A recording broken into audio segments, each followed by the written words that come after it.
como lo es el Pacto Colectivo de Condiciones de Trabajo. Y la segunda de las literales, es decir, la literal E, porque se establece que el interés privado debe ceder ante el interés social o colectivo. Vemos entonces que existe una importancia en la creación de estas instituciones encaminadas a la regulación de las contrataciones colectivas, el surgimiento de los grupos de trabajadores, así como en las instituciones que tienen como finalidad la solución de los conflictos que surjan en esas relaciones laborales de índole colectiva. Veamos, considerando el número 4, que esas características ideológicas del derecho de trabajo y en consecuencia también las del Código de Trabajo, por ser una concreción de aquel, adaptadas a la realidad de Guatemala, se pueden resumir así. Literal B, el derecho de trabajo constituye un mínimo de garantías sociales protectoras del trabajador y renunciables únicamente para este y llamadas a desarrollarse posteriormente de forma dinámica, en estricta conformidad con las posibilidades de cada empresa patronal mediante la contratación individual o colectiva. Ustedes ahí hacen la primera división, y de manera muy especial por medio de los pactos colectivos de condiciones de trabajo en la institución que menciona considera. Y la literal E, el derecho de trabajo es una rama del derecho público, por lo que al ocurrir su aplicación, el interés privado debe ceder ante el interés social o colectivo. Es decir, se prefiere el interés social o de una colectividad ante el interés particular. ¿Y cuál es el interés privado particular? ¿Será el del patrono o será el trabajador en forma individual? Pregunta número 1 que les dejo de tarea.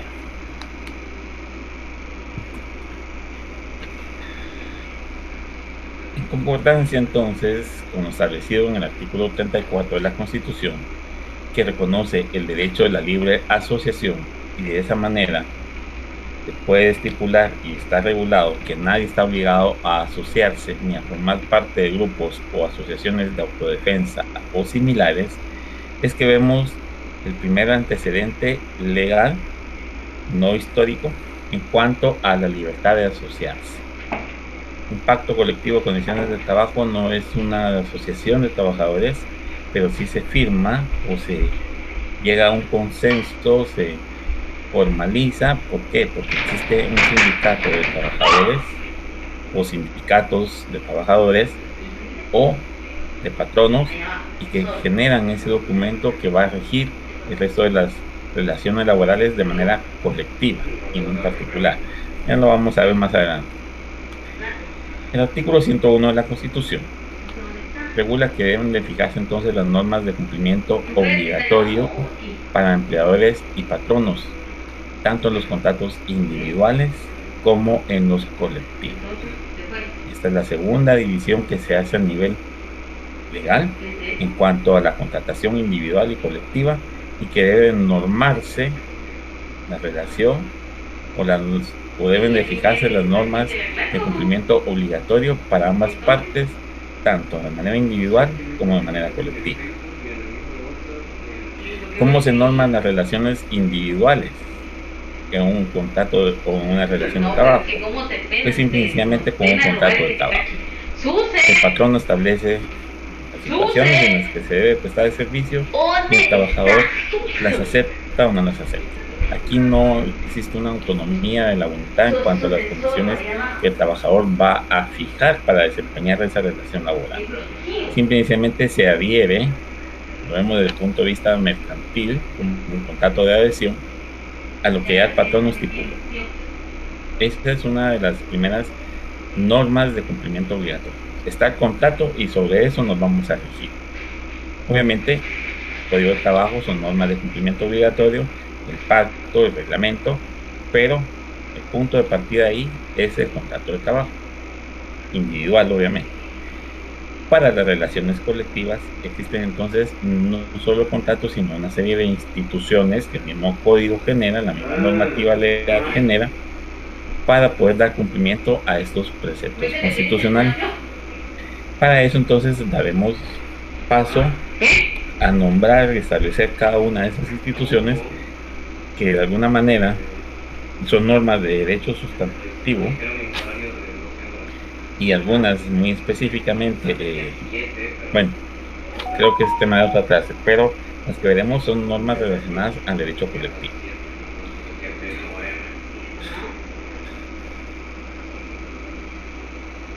Las instituciones del derecho colectivo del trabajo.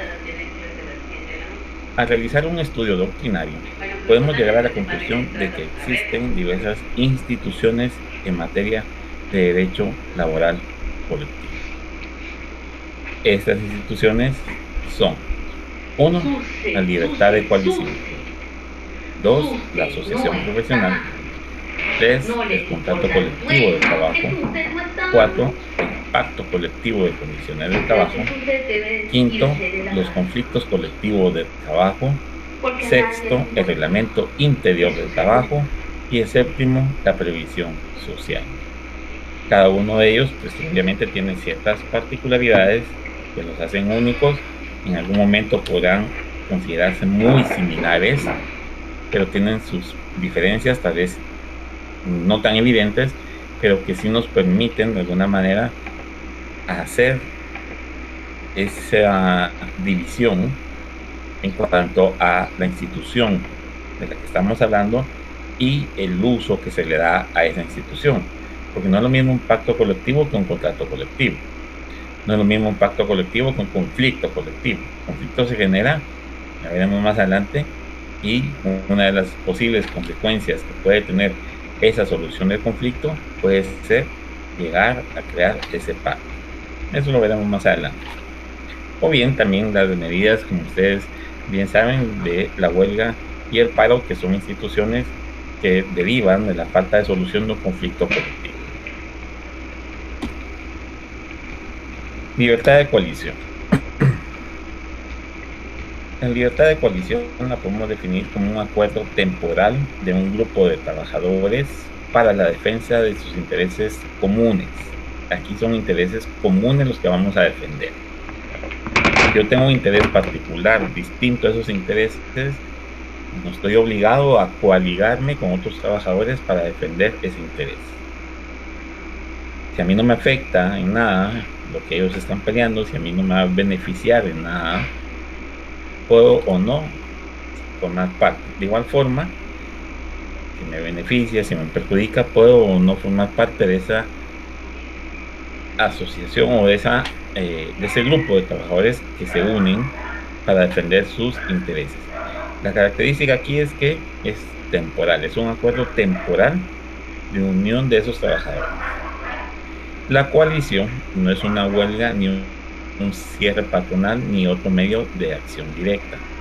Es el acuerdo entre un grupo de trabajadores o empresarios para realizar un conflicto colectivo. Es el paso previo para dar inicio al conflicto colectivo. ¿Por qué? Porque es un acuerdo entre personas que tratan de obtener un mismo fin y por los medios que permitan alcanzarlo más rápidamente. El derecho de libertad de asociación y libertad sindical ha sido proclamado en la Declaración Universal de Derechos Humanos. Este derecho es habilitante porque permite la participación efectiva de los actores no estatales en la política económica y social y que constituye el núcleo de la democracia y del Estado de Derecho. Por consiguiente, garantizar la participación y la representación de los trabajadores y de los empleadores es esencial para asegurar el funcionamiento eficaz de los mercados de trabajo. Al momento en que establecemos o se establece que es un derecho habilitante es porque nos otorga esa facultad para poder participar de manera efectiva como actores no estatales, porque podamos ser patronos o podamos ser trabajadores en la política económica y social. Pero política económica y social, ¿de quién? ¿Será la nuestra? ¿Será la del patrono? ¿O será en general? ¿Será que podemos hablar de una política económica y social en general? Considero que sí. ¿Por qué? Porque tenemos intereses comunes. Y esos intereses comunes no van a desaparecer al momento en que nosotros terminemos en esa relación laboral. Esos intereses comunes van a quedar plasmados desde ese momento hacia el futuro, susceptibles de ser mejorados. No, ya con Susan, porque Susan no es parte de tu juego. O sea, si ya tú Obviamente, si se lo las hicieras condiciones ahí del de tu patrón no juego, cambian sería cool. y se ve obligado a cerrar, pues, o a disminuir su personal de trabajo porque su capacidad productiva disminuyó por factores externos no provocados ni por trabajadores ni por el patrono, es una situación distinta. Lo que ocurrió el año pasado derivado de la pandemia, cierre de empresas, cierre de locales, eh, disminución de salarios, situaciones que ya se escapan porque son influidas por factores externos y no son propios de la empresa o lugar de trabajo. Esto constituye el núcleo de la democracia y del Estado de Derecho. ¿Por qué? ¿Por qué consideran ustedes que lo constituye? ¿Qué es una democracia? ¿Cuál es el núcleo de esa democracia? ¿Será que es la voluntad o el poder expresarnos en esa democracia libremente y que nuestra voz, nuestro voto sea válido en algún momento?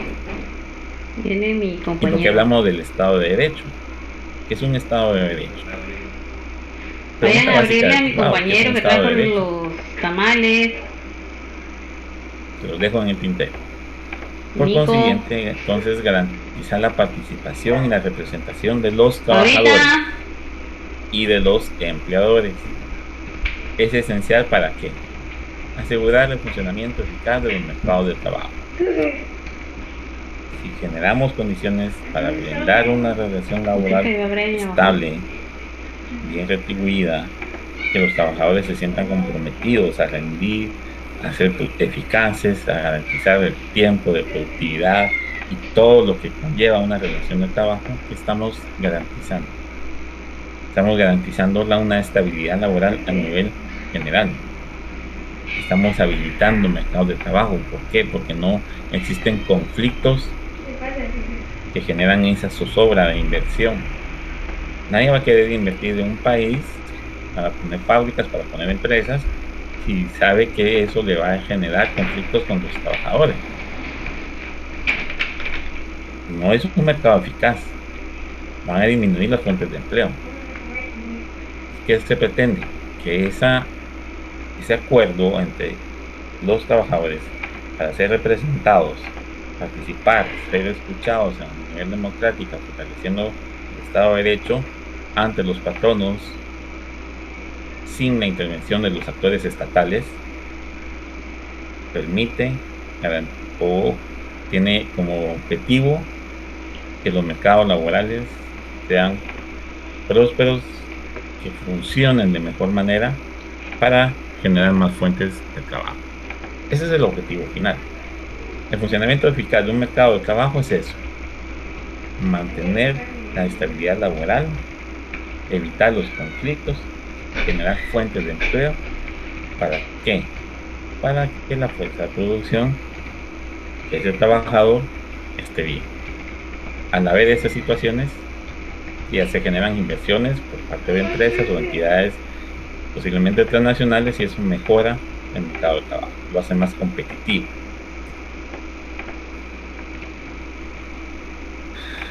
La asociación profesional nos lleva nuevamente al artículo 34 constitucional, porque establece que la única asociación que se convierte en obligatoria será la de colegiación profesional, refiriéndose a esta a la que regula la ley de colegiación profesional obligatoria. Es decir, aquí estamos hablando de un acuerdo temporal.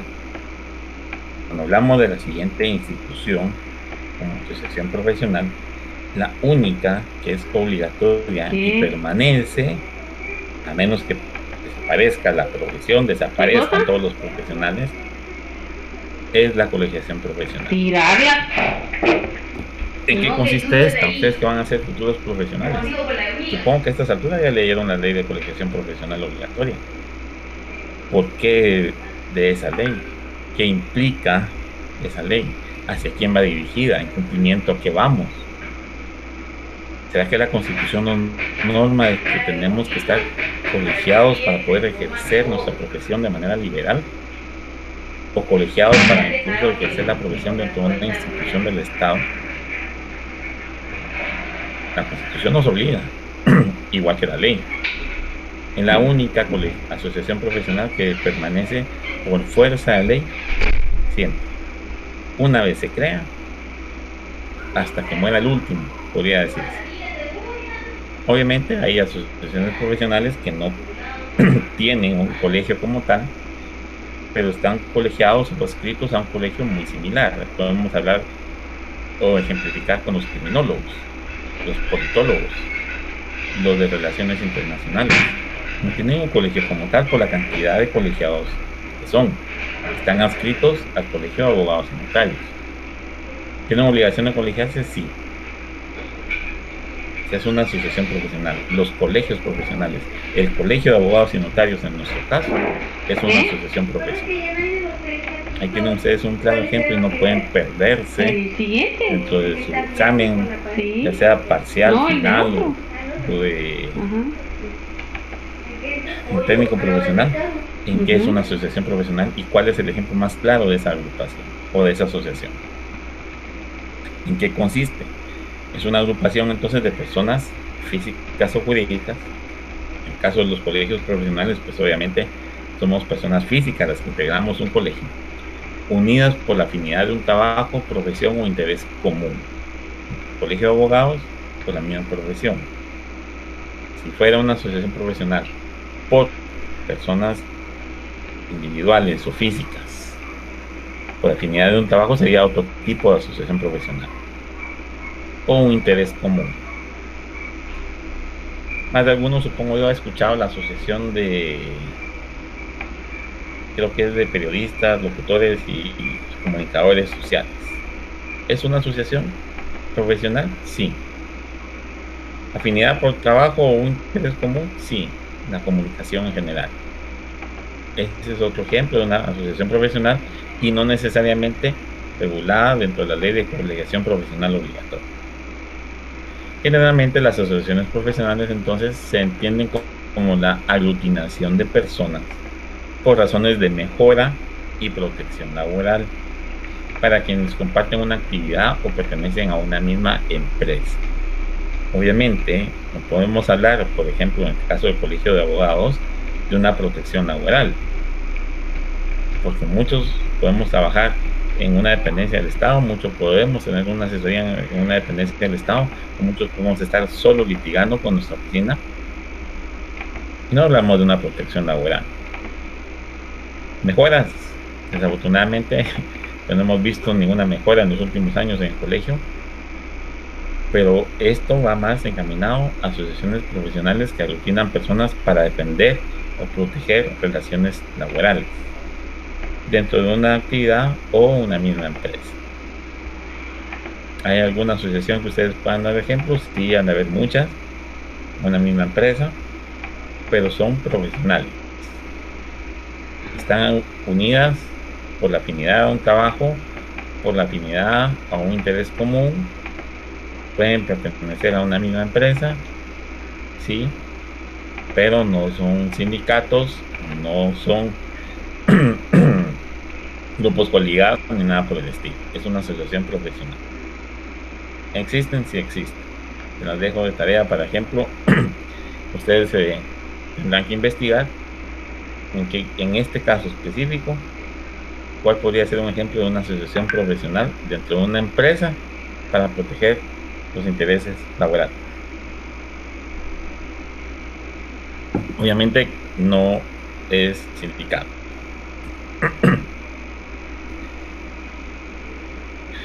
Siguiente institución: contrato colectivo de trabajo. Es aquel que se suscribe entre el empresario y la agrupación con personalidad jurídica que representa a los trabajadores de un gremio, sector o corporación. Las cláusulas de ese contrato colectivo de trabajo son el resultado de negociaciones entre las partes y funcionan u obligan a ambas, tanto la agrupación con personalidad jurídica que representa a los trabajadores como al patrón. Un contrato colectivo de trabajo obliga a todos los que se suscriben y a todo aquel que va a afectar, ya sea en una empresa o en una industria, obliga por parejo a ambas partes. Por parejo, obviamente, dentro de sus funciones y atribuciones, obligaciones y demás. Cada quien tendrá su obligación dentro de un contrato colectivo, dependiendo del rol que juegue, si es patrón o es trabajador.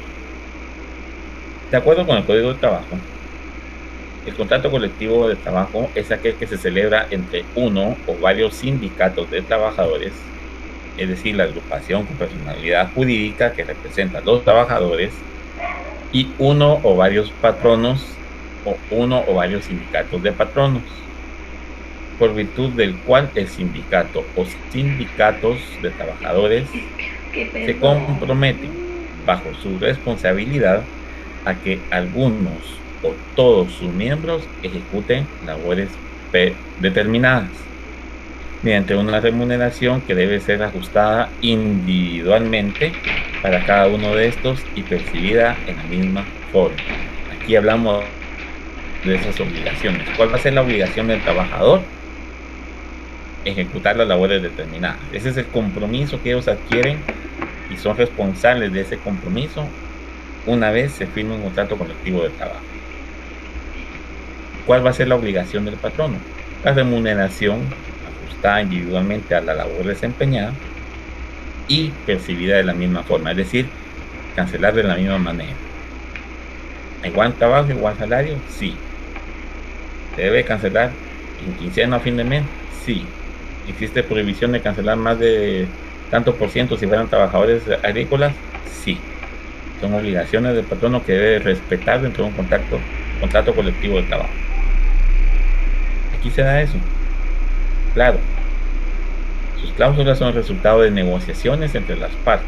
Obviamente, el sindicato o sindicatos de trabajadores, el patrono o varios patronos o sindicato de patronos van a sentarse a negociar.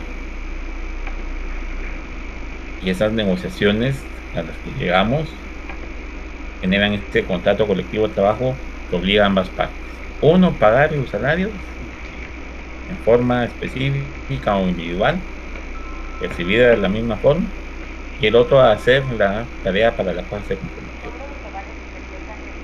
Yo soy trabajador, soy responsable de ejecutar la tarea a la cual se comprometió los representantes, o se comprometieron los representantes que nombramos como sindicato, y que fue el que se sentó a negociar. Que muchas veces se negocian otras cosas bajo la mesa o que se pierde el fin de esa negociación colectiva, es otra cosa. Pero si vemos el espíritu de esta institución, lo que realmente debe representar y el objeto que debe tener, pienso que estaríamos mejor en muchos lugares de trabajo.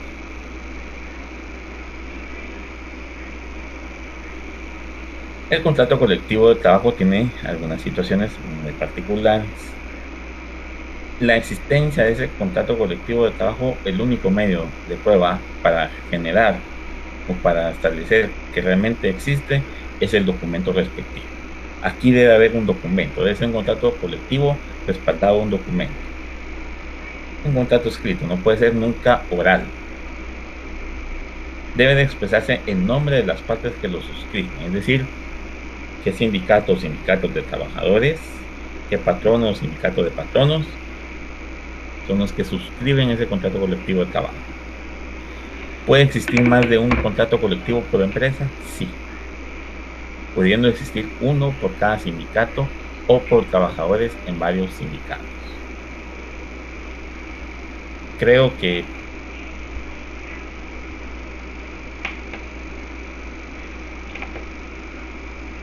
hay dos tipos dentro de esa institución. El Ministerio Público tiene dos sindicatos, creo que el tercero ya no existe. Ahí solo creo que es un contrato colectivo, pero PGN creo que sí tiene esa diferenciación.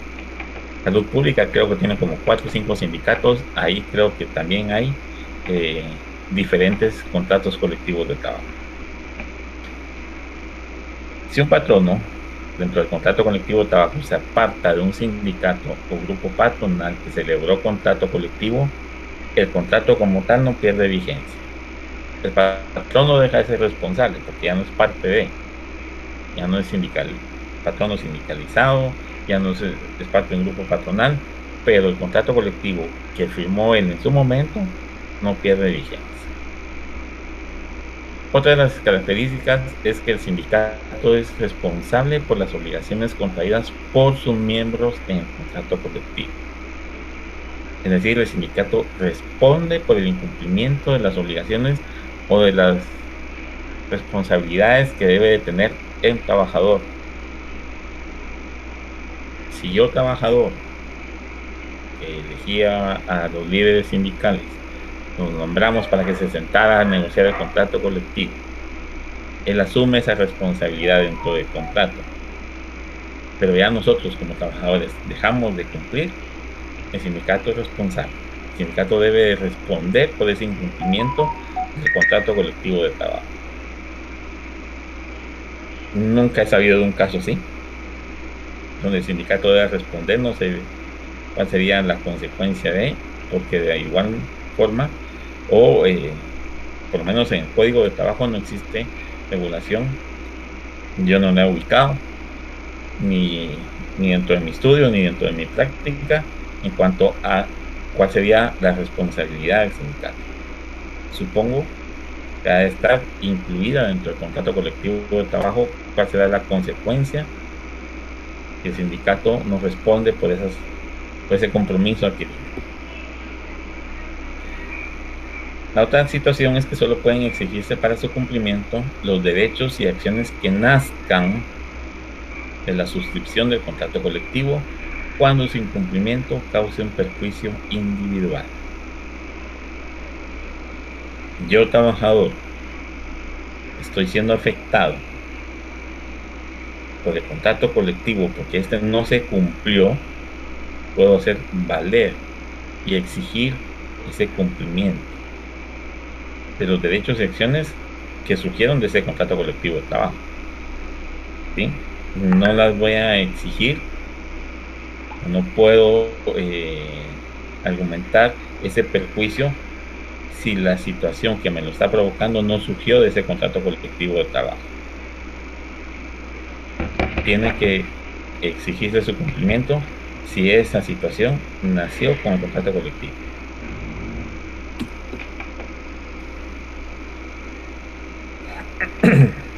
El contrato colectivo persiste aún si se disuelve el sindicato que lo haya suscrito.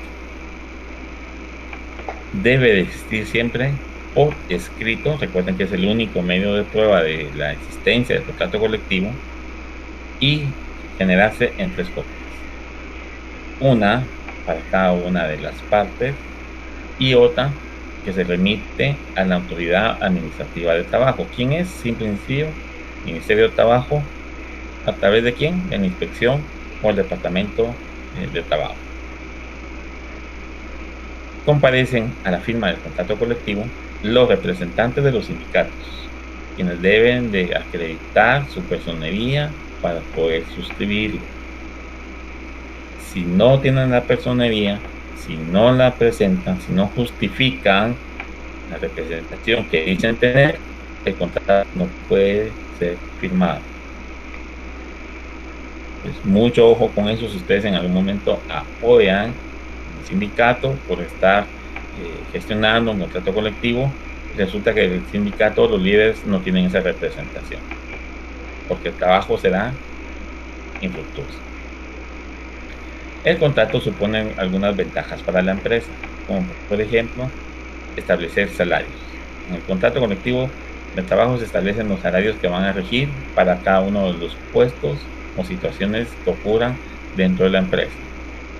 Los horarios de la jornada de trabajo, los horarios de descanso o los días de descanso, y no permite hacer adaptaciones a los cambios internos de la compañía. Es decir, no se puede modificar ese contrato colectivo. No se pueden hacer esos cambios o adaptaciones a nivel interno. Para los trabajadores, estos se encuentran amparados, o el beneficio que se tiene es que se encuentran amparados ante decisiones arbitrarias por parte del empleador y cuentan con mejores condiciones económicas y sociales pero siempre van a estar obligados ¿a qué? A pagar la cuota sindical.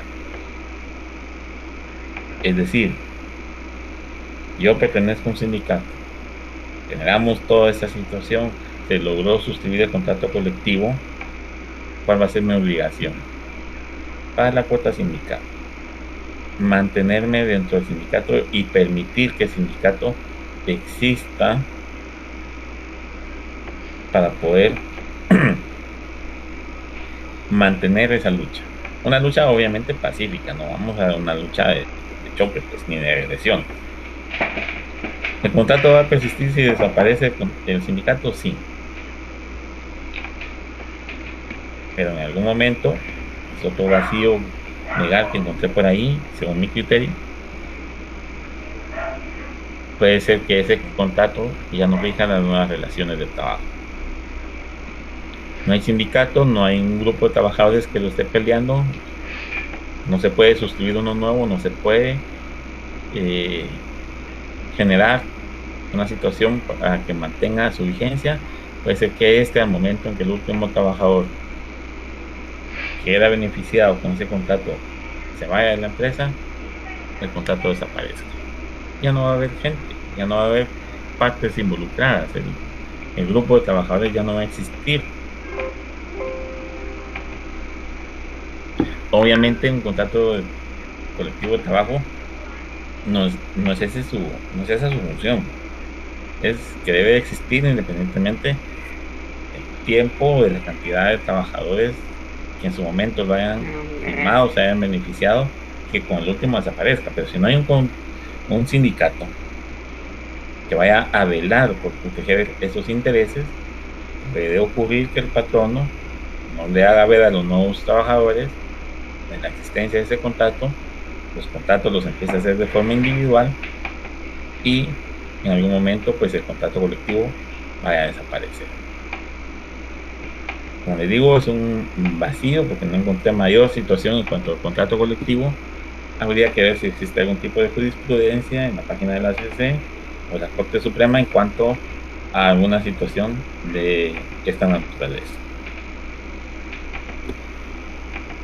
La siguiente institución que veremos es el Pacto Colectivo de Condiciones de Trabajo. No es un contrato, es un pacto. Francisco de Ferrari define el Pacto Colectivo de Condiciones de Trabajo como la convención colectiva celebrada por uno o varios patronos o una asociación patronal o un grupo o asociación de trabajadores con el objeto de fijar las condiciones de prestación de servicio que deberán observarse en la celebración de los contratos individuales. Vean la definición de Francisco de Ferrari. Son condiciones de prestación de servicio que deben observarse en la celebración de los contratos individuales. Es decir, cada contrato individual debe de tener las condiciones para la prestación de servicio de acuerdo con lo que dice Francisco de Ferrari. Y es una convención colectiva celebrada entre uno o varios patronos o una asociación patronal o grupo o asociación de trabajadores. Se adapta a lo que establece el código, ya lo veremos. Por su lado, Mario de la Cueva lo define así: es el carácter normativo como fuente autónoma de derecho objetivo dentro de los límites de su ámbito personal y espacial de validez, cuyo propósito esencial es el de superar los derechos y prestaciones que concede la ley y la contratación individual a los trabajadores. Es un instrumento de carácter normativo. Punto 1. Norma, sí, porque regula situaciones. Como fuente autónoma de derecho objetivo dentro de los límites de su ámbito personal y espacial de validez. ¿Tiene autonomía? Sí. Vimos que no... Pero... ¿Tiene validez el pacto colectivo? Sí. ¿Va a desaparecer en algún momento? Difícil. ¿Tiene límites? Sí. Hay límites. ¿Y cuál es el propósito de eso, según Mario La Cueva? Superar los derechos y prestaciones que concede la ley y la contratación individual a los trabajadores. Es decir, vamos a superar la contratación de manera individual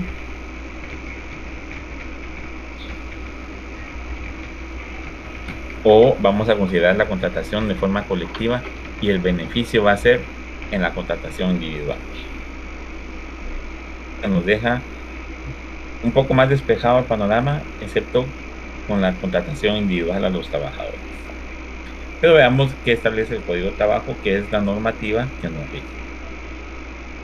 El artículo 49 del Código de Trabajo regula la definición de pacto colectivo de condiciones de trabajo, al establecer que es aquel que se celebra entre uno o varios sindicatos de trabajadores y uno o varios patronos o uno o varios sindicatos de patronos, con el objeto de reglamentar las condiciones en que el trabajo deba de prestarse y las demás materias relativas a este.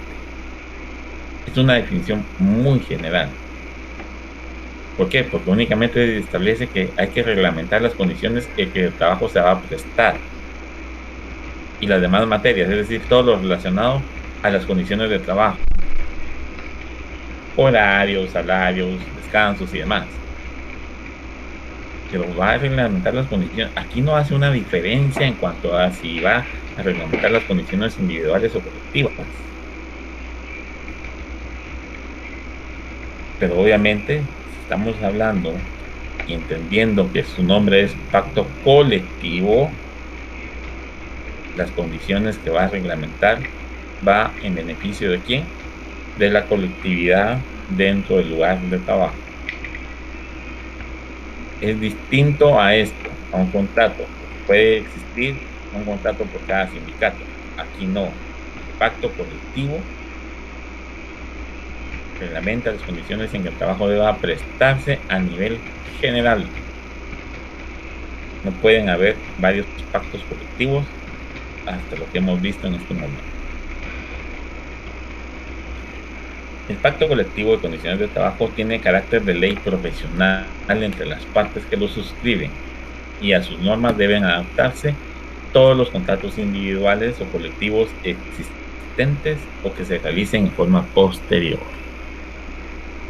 De igual manera, para todos los trabajadores de la empresa, en el momento en que este cobre vigencia, aún sin ser miembros de un sindicato, así como para los nuevos contratos individuales que se realicen, toda vez que estos no pueden tener condiciones inferiores a las reguladas en el pacto. ¿Qué es una ley profesional? ¿Sabes que el Código de Trabajo es una ley profesional? ¿Por qué se dice que el pacto colectivo es una ley o tiene carácter de ley profesional? ¿A qué nos referimos con ley profesional? Tercer interrogante que les dejo en su haber. A sus normas deben de adaptarse todos los contratos individuales o colectivos existentes o que se realicen en forma posterior. Aquí no hace una división, sino que agrupa los contratos individuales o los colectivos. No dice y colectivos. Se adapta a las contrataciones individuales o se adaptan a él todas las contrataciones colectivas existentes o que se realicen en forma posterior. De igual manera, para todos los trabajadores de la empresa, en el momento en que este cobre vigencia, es ley, sean o no miembros del sindicato alguno. Y para los nuevos trabajadores o contratos individuales que se realicen, persiste el pacto colectivo de condiciones de trabajo, es decir, relaciones presentes y futuras, sindicalizados o no sindicalizados.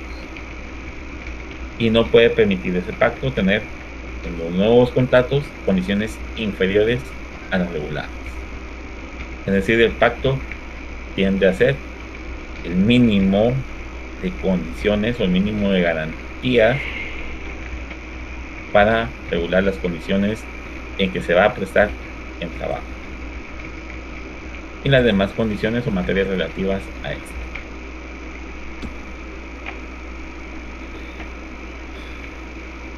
Si hasta el momento vamos bien, espero que van a llegar sus interrogantes. Vamos a tratar de responderlas. He tenido muy pocas. Esta semana de hecho no tuve ninguna. Supongo que el examen los dejó algunos con miedo, otros asustados. Algunos que tuvieron muy buenas notas.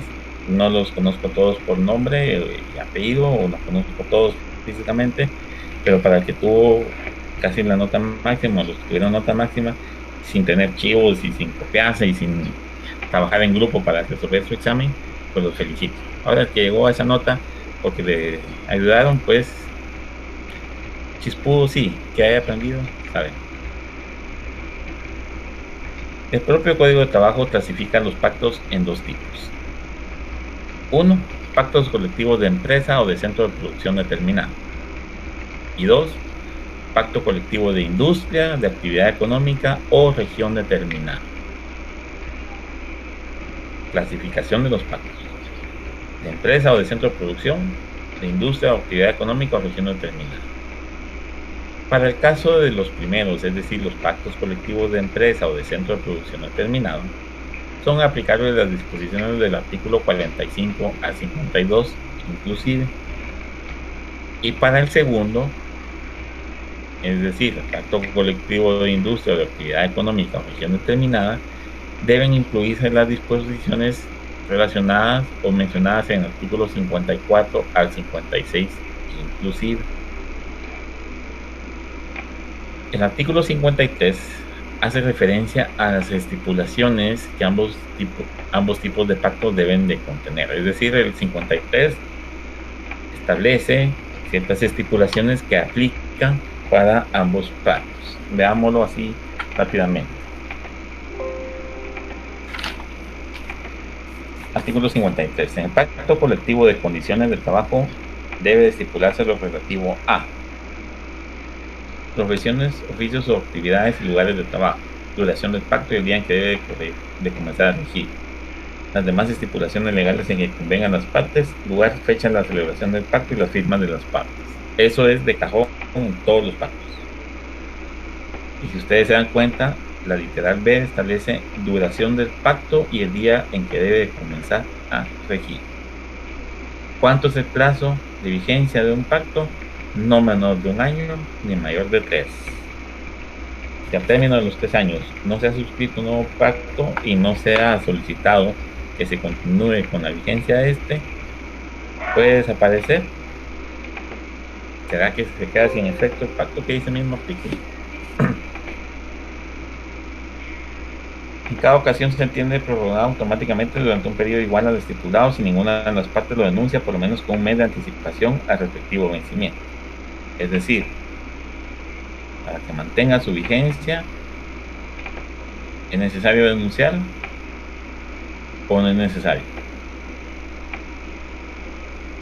La literal dice, es entendido que no puede fijarse su vigencia por un plazo menor de 1 año ni mayor de 3, pero en cada ocasión se entiende prorrogado automáticamente durante un periodo igual al estipulado, si ninguna de las partes lo denuncia por lo menos con 1 mes de anticipación al respectivo vencimiento. Es decir, ¿puede prorrogarse automáticamente?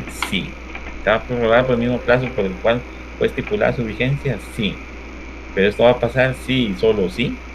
Ninguna de las partes lo denuncia para que cambie ese plazo. Si por ejemplo fue firmado 1 año, nadie lo denunció, inicia el 2.º año, el pacto ahí terminará, porque solo puede prorrogarse una vez por un periodo igual y no se denuncia cosa contraria. Se terminó el 2.º año, lástima, ya no se pudo negociar otro, ya no hubo interés, tendrán que tomar otro tipo de acciones porque el pacto perdió su vigencia. Distinto de un contrato colectivo de trabajo que persiste aunque no exista sindicato o algún patrón no se separe.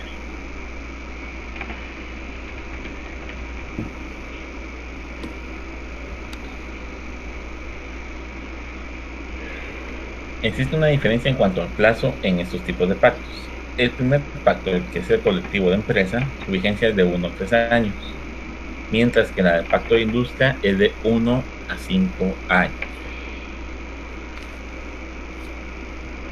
Fundamento para el pacto colectivo de industria o actividad económica. Artículo 55. El organismo ejecutivo debe fijar el plazo durante el cual ha de regir el pacto, que no puede ser menor de 1 año ni mayor de 5. Ese es el fundamento para el segundo de los pactos. Y para el primero de los pactos, ¿cuál va a ser?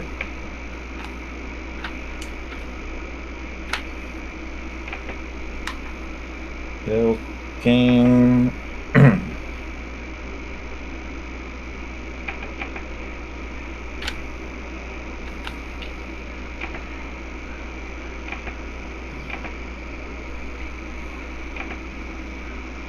se me perdió para ustedes, pero sí está regulado.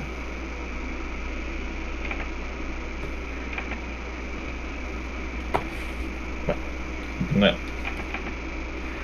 para la negociación del pacto, cualquiera de las partes debe de hacer llegar a la OTA, a través de la autoridad administrativa, sus consideraciones para su discusión. Si transcurren 30 días sin que exista un acuerdo, cualquiera de las partes puede acudir ante los tribunales de trabajo para promover la siguiente institución de derecho colectivo que estudiaremos. Ambos pactos pierden su fuerza o vigencia si en el lugar de trabajo para el cual se suscribió existen menos de 10 trabajadores al momento de ser revisado por el organismo ejecutivo. No importa que no se haya llegado al plazo que fue fijado, disminuyó la cantidad de trabajadores y ahora son menos de 10, el pacto pierde vigencia. Obviamente, la parte que esté interesada en que se corrobore eso, pues hará la denuncia respectiva al organismo ejecutivo para su verificación. Siguiente institución. Conflicto colectivo de trabajo. Esto es a lo que se llega si transcurrido 30 días no se logra la suscripción del pacto colectivo. Se agotó la conciliación, vámonos al conflicto colectivo. El conflicto colectivo, de conformidad con lo preceptuado o la definición que da la Real Academia Española, Señores, este ocurre cuando existe un enfrentamiento entre los trabajadores a través de sus representantes y los empresarios. Tiende a afectar a una empresa o sector económico y la resolución de este tiene efectos generales, es decir, beneficia en general o perjudica en general dependiendo de cómo sea la solución al conflicto. Eso es lo que nos define la Real Academia Española: enfrentamiento entre trabajadores a través de sus representantes, es decir, sindicatos, y los empresarios. ¿Tiende a afectar a una empresa o sector económico? Sí. ¿Y la resolución de este tiene efectos generales? Sí. Guillermo Cabanelas, que por ustedes es ampliamente conocido a través de sus diccionarios y de sus libros, define el conflicto colectivo como un enfrentamiento o pugna laboral entre patronos y trabajadores. Estos pueden ser individuales o colectivos. Aquí Cabanelas los clasifica: un conflicto individual de trabajo o un conflicto colectivo de trabajo. Pero los colectivos no se ven afectados a la aplicación de una ley. Es decir, la falta de aplicación de una ley no es un motivo para generar ese conflicto colectivo. Este conflicto colectivo se da derivado de una modificación o implantación de normas reguladoras de condiciones de trabajo o de la cuantía de los salarios. Eso es lo que indica Cabanelas. No es individual, puede ser individual o colectivo, pero en el caso de los colectivos no se ve afectado por la aplicación de una ley, sino por la modificación o implantación de normas que regulan qué, condiciones de trabajo o la cuantía de salarios. Si por ejemplo tenemos esa armonía dentro de la relación de trabajo, igual todos modos. ya Mira, tenemos un el pacto corazón. colectivo suscrito y Ya no hay vigente, forma de que lo quites. y existe una modificación en las condiciones de trabajo que lo hace más gravoso para el trabajador, va a ocurrir obviamente un conflicto colectivo. ¿Entre quiénes? Patronos y trabajadores. Va a existir esa pugna, ese enfrentamiento, ese choque por haber modificado las condiciones de trabajo. Esto es lo que define Cabanelas. Vimos la definición de la Real Academia Española, vimos la definición de Guillermo Cabanelas. Veamos qué regula la normativa legal. Los conflictos colectivos de trabajo en Guatemala son prácticamente de dos tipos: la huelga y el paro. Estos son los conflictos que existen dentro de la legislación guatemalteca. La huelga es la suspensión legal y abandono temporal del trabajo en una empresa acordados, ejecutados y mantenidos pacíficamente por un grupo de 3 o más trabajadores previo cumplimiento de los requisitos del artículo 241 del Código de Trabajo. ¿Con qué fin o con qué propósito se va a esa suspensión legal y abandono temporal de labores? Con el exclusivo propósito de mejorar o defender frente a su patrono los intereses económicos que sean propios de ellos y comunes a dicho grupo. Es decir, los intereses que nos afectan y que estamos protegiendo como trabajadores nos puede llevar a generar una huelga, a ese abandono temporal del trabajo en una empresa, mantenido de forma pacífica, ejecutado de forma pacífica y acordados por los trabajadores. Existen condiciones para la huelga, creo que es tema de la siguiente clase o de una posterior. Creo que no es de esta en cuanto a qué es la huelga y qué es el paro. Aquí lo mencionamos de forma muy general. Obviamente, esta suspensión legal y abandono temporal del trabajo mantenido, acordado, ejecutado en forma pacífica por 3 o más trabajadores con los requisitos del 241 encuadra esta conducta en una huelga legal, es decir, ha sido legalmente declarada, aparte de la justicia o injusticia de una huelga. Eso ya lo veremos. La huelga legal puede ser declarada justa o injusta y dependerá del tipo de declaratoria de imposición de sanciones para el patrón. Si es justa, se sanciona al patrono; si es injusta, no se sanciona al patrón. Eso lo veremos, creo que más adelante. Creo que no es tema de esta clase el día de hoy.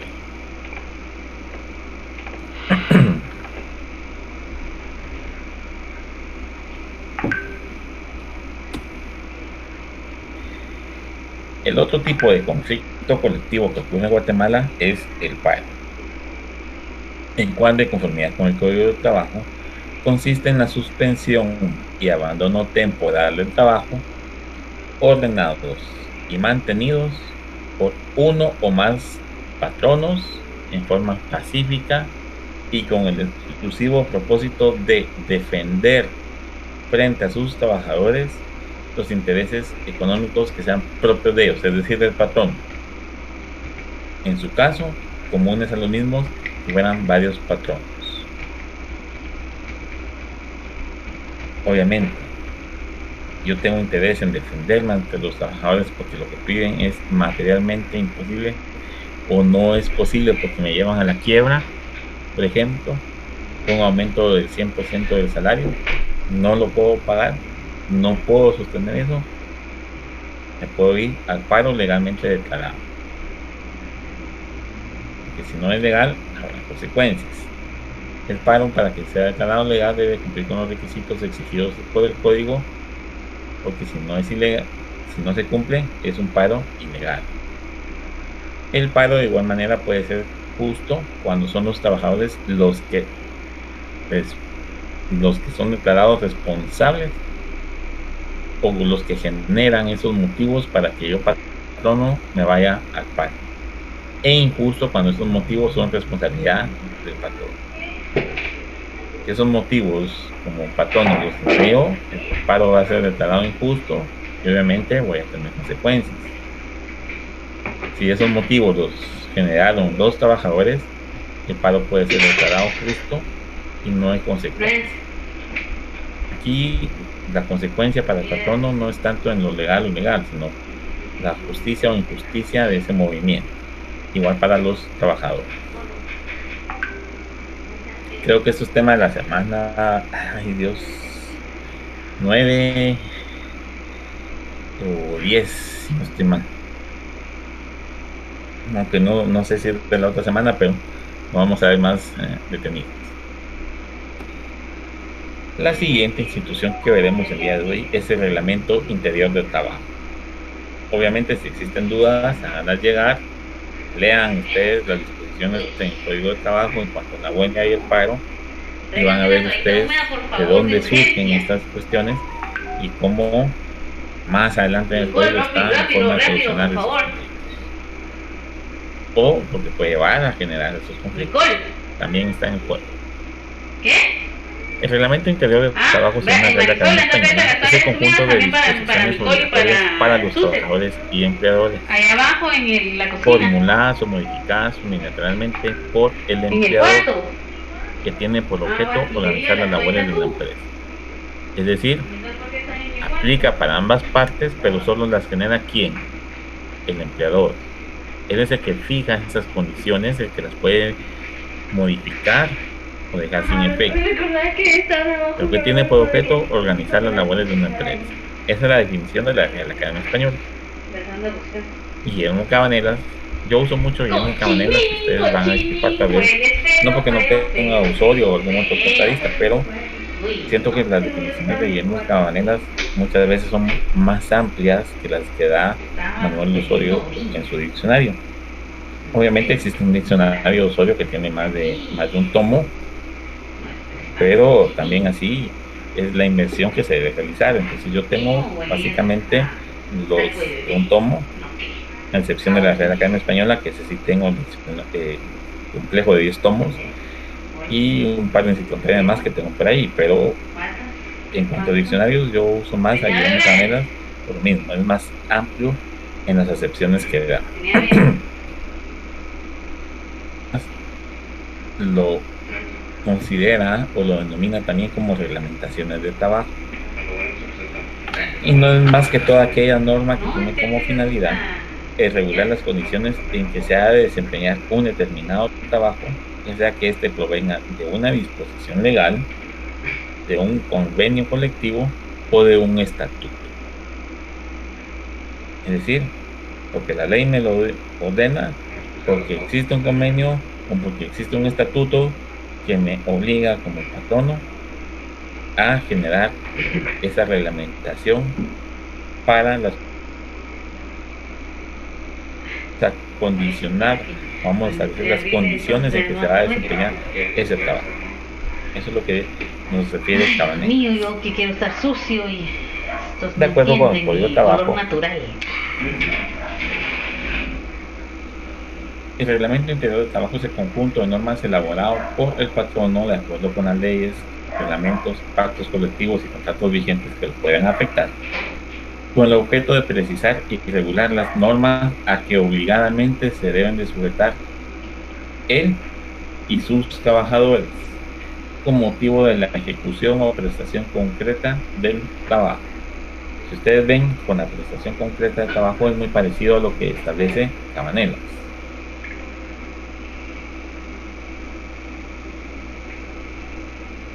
Determinado trabajo.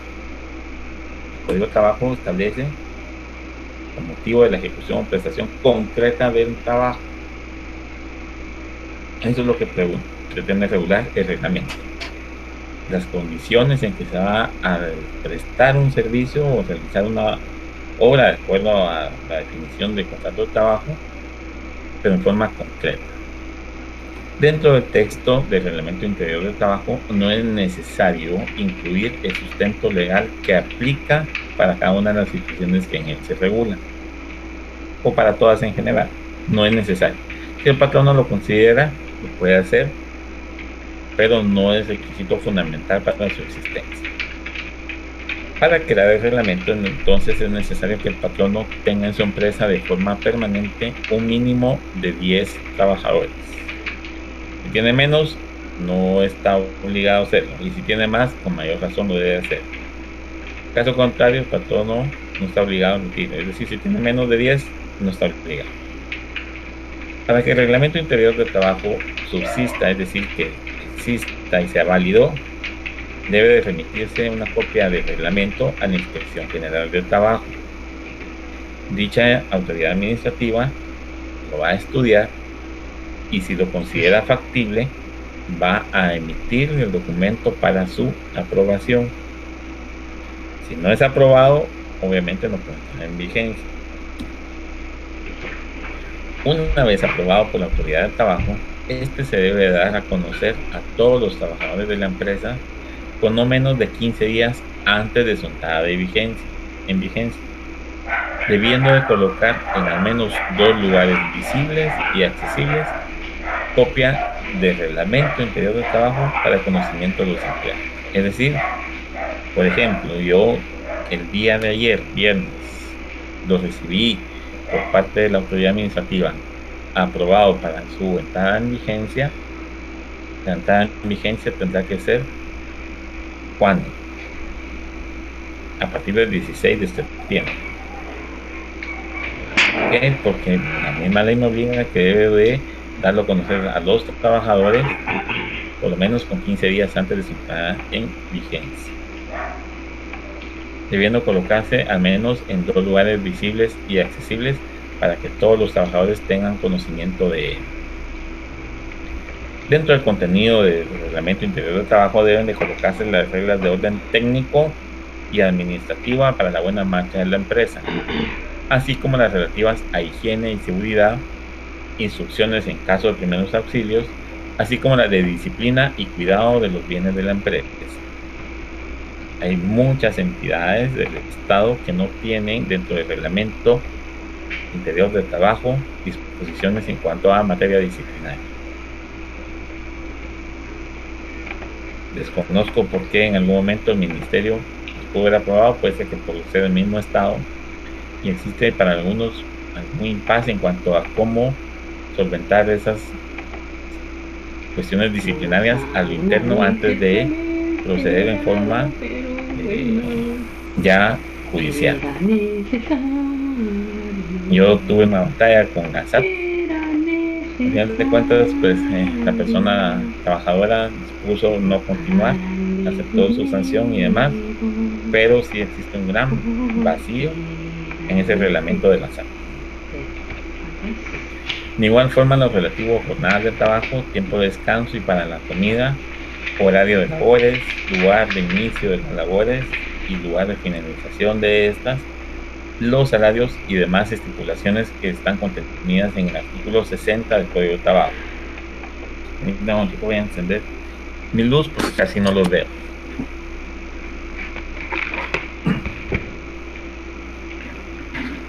Aparte de que ya por la edad pues se afecta la vista, pero o si ya los veo claros. No están muchos conectados, vamos a ver cuántos me reporta el sistema que están conectados. Solo 285. Y después se van a querer graduar más de 700 alumnos. Es molesto de ver a los jóvenes que en las actas administrativas del curso aparezcan más de la cantidad de alumnos que uno tiene en forma constante. Hoy 285, mi constante ha sido 345. Y les aseguro que al final del semestre en las actas administrativas van a aparecer hasta 500 inscritos y no es que más. Lástima que no tomen las cosas en serio y que de alguna manera logren solventar esas situaciones. No sé cómo lo hacen, no sé cómo lo van a hacer, pero es una lástima que se dé esa situación. La última institución que veremos antes de dar paso a hablar del Ministerio de Trabajo y el sindicalismo es la previsión social. Según la Real Academia Española, es una institución jurídica constituida para atender las prestaciones por desempleo, incapacidad, jubilación y otras situaciones sociolaborales de necesidad de las personas. Obviamente, personas que estén en capacidad de trabajar y que no puedan hacer, o que derivado del trabajo estén padeciendo de una incapacidad, no digamos la jubilación. Para el Instituto Guatemalteco de Seguridad Social, que es la entidad en materia de previsión social a nivel nacional, esta consiste en proteger a sus afiliados a aquellos riesgos que los pueden privar de la capacidad de ganarse la vida, cualquiera que sea el origen de dicha incapacidad, como por ejemplo enfermedad, maternidad, vejez e invalidez. En esas 4 materias, el Instituto Guatemalteco de Seguridad Social protege a las personas porque se encuentran privadas de esa capacidad de ganarse la vida. De igual forma, buscan parar a determinados familiares de las personas afiliadas que fallezcan y que el causante sea el que velaba por su subsistencia. Ocurre más por ejemplo, en los jubilados. Obviamente, por la avanzada edad o por enfermedad, en algún momento pueden fallecer, y si tiene algún familiar que dependía de él, pues obviamente la pensión por jubilación que se podía estar dado o se podía estar otorgando a esa persona se trasladaba a familiar, obviamente en línea directa, siempre y cuando sea mayor de edad, que sea incapaz para poderse mantener, menor de edad o la persona con quien tuviera vida. No recuerdo, y me mentiría si les digo sí o no, si está catalogado el cónyuge o la pareja pues unida solo de hecho. No recuerdo si es claro el reglamento del ICS en cuanto a si debe ser cónyuge o unido legalmente. Eso sí no lo recuerdo. Fuera de esos casos, si está unido de hecho y no está reconocida legalmente, pues las personas saben que no van a tener ese respaldo en algún momento. En cuanto a la previsión social, el Código de Trabajo establece en un único artículo, vean ustedes lo irónico de esa situación, un solo artículo para la previsión social, y en el cual se establece que una vez el Instituto Guatemalteco de Seguridad Social sea requerido para el pago de un beneficio y se niegue formalmente y en definitiva a dicho pago, debe demandarse a aquel por el procedimiento establecido en el juicio ordinario de trabajo. Es lo único que hace el código. Si el ICS no le paga y usted tiene derecho, y ya se lo negó formalmente y en definitiva, ya agotó todos sus recursos, vaya y demándelo en un juzgado de trabajo, porque es la única forma en que se le puede obligar. Y así yo cumplo con los requisitos y aún así el ICS me niega esa cobertura, tengo derecho a demandarlo en juicio ordinario de trabajo. ¿Esto qué implica? Que para gozar del beneficio de la seguridad social, el ente responsable es el Instituto Guatemalteco de Seguridad Social, por lo que debe cumplirse con los requisitos exigidos por dicha entidad para gozar de esto. Si ustedes no cumplen con esos requisitos, el ICS, como se le denomina normalmente, al Instituto Guatemalteco de Seguridad Social, no los va a proteger. Acá les aparece un enlace que es hacia el reglamento de invalidez, vejez y sobrevivencia, que es el acuerdo del ICS 1124.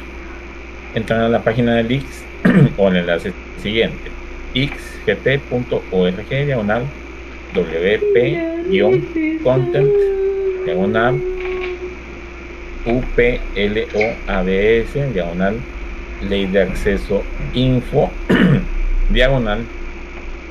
PDF/inciso 6 ACDO en mayúscula espacio 1124.pdf. Ahí encuentran ustedes el reglamento de invalidez, vejez y sobrevivencia. Se los leo porque he recibido un sinfín de correos donde me dicen: Lick, no veo el enlace, Lick, no me deja ver el enlace.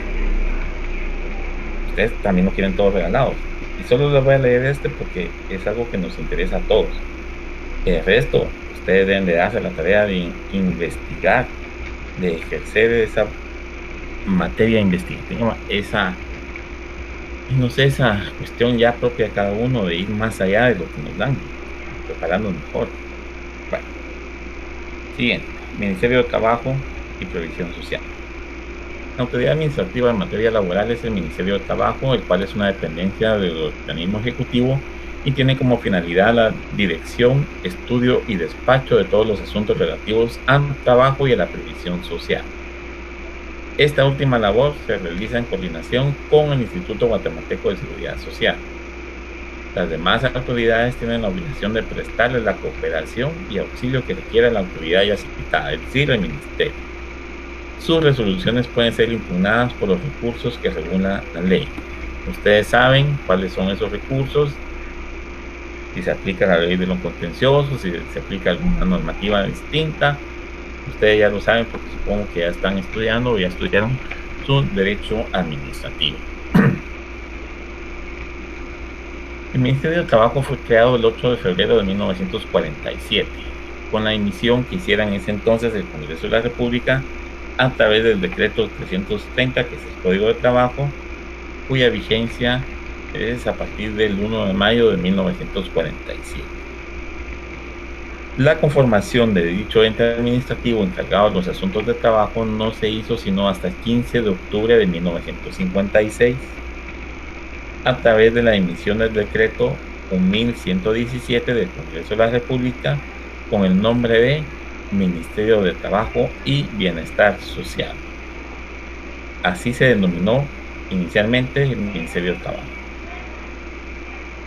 Fue en 29 de abril de 1961, con la entrada en vigencia del decreto 1441, que reforma el decreto 330 sin derogarlo, que se designa el Ministerio de Trabajo como Ministerio de Trabajo y Previsión Social, nombre que al día de hoy prevalece.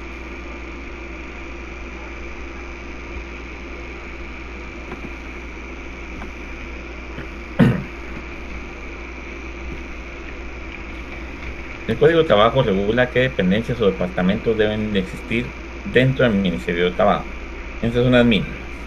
La primera, Departamento Administrativo de Trabajo. La segunda, la Inspección General de Trabajo. Y la tercera, la Comisión Nacional del Salario. Como parte de su estructura, el Ministerio puede determinar a través de los reglamentos o acuerdos que emita para el efecto la creación de otras dependencias, direcciones o unidades para su correcto funcionamiento. Las tres primeras, es decir, el departamento, la inspección y la comisión, son de cumplimiento obligatorio y el resto es a discreción del ministro de ramo en el momento que lo considere. El Código de Trabajo solamente establece las funciones en cuanto a la Inspección General del Trabajo se refiere, no así a las otras dos dependencias, las cuales ajustan su actuar a los reglamentos interiores que para el efecto se emiten. Es decir, el Departamento Administrativo de Trabajo tiene un reglamento para su funcionamiento, la Comisión Nacional de Salario tiene una normativa para su funcionamiento y la única cuya función está regulada en el Código de Trabajo es la Inspección General del Trabajo. Creo que eso está regulado a partir, no lo cité por acá, pero creo que es por ahí por el 200.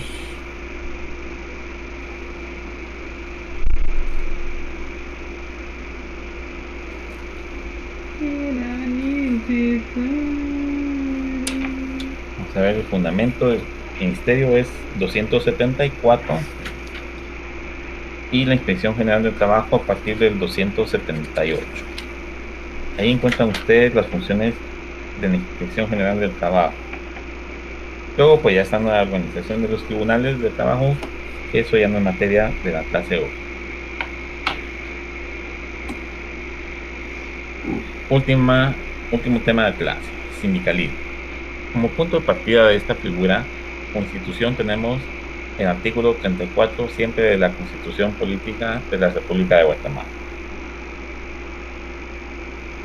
En este se establece como derecho fundamental de las personas el reconocimiento al derecho de libertad de asociación y lo regula como derechos sociales al establecer en el literal Q del artículo 102 que los trabajadores tienen libertad de ejercer su derecho a la sindicalización.